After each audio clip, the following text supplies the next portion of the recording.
நேற்றைய தேதியில தமிழ்நாட்டையே உழுக்குன ஒரு சம்பவமா எதிர்க்கட்சி தலைவர் உதயநிதி ஸ்டாலின் அவர்களுடைய அரெஸ்ட் இருந்துச்சு. எதிர்க்கட்சி சார்பா தஞ்சாவூர்ல காவேரி நதிநீர் பிரச்சனைக்காக ஒரு ஆர்ப்பாட்டம் ஏற்பாடு பண்ணியிருந்தாங்க.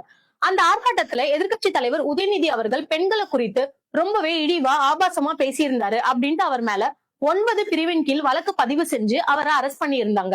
அன்று இரவே அவரை விடுவிச்சிட்டாங்கன்றது குறிப்பிடத்தக்கது.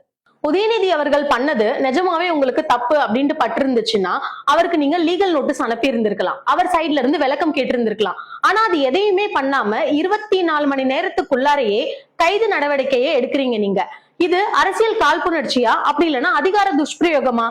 சட்டமன்றத்துல பட்ஜெட் தாக்குதல் பண்ற இந்த டைம்ல இந்த மாதிரி ஒரு law and order issue create பண்றது தேவைதானா? பெண்கள் மீது யார் என்ன அவதூறு பரப்பினாலும் அதை பார்த்துட்டு அரசு சும்மா இருக்காது அப்படின்ட்டு ஒரு கருத்தை முன்வைக்கிறீங்க. ஆனா நீங்க நியாயப்படி பார்த்தா ஃபர்ஸ்ட் கண்டிக்க வேண்டியது வர்ச்சுவல் வாரியர்ஸ் தான்.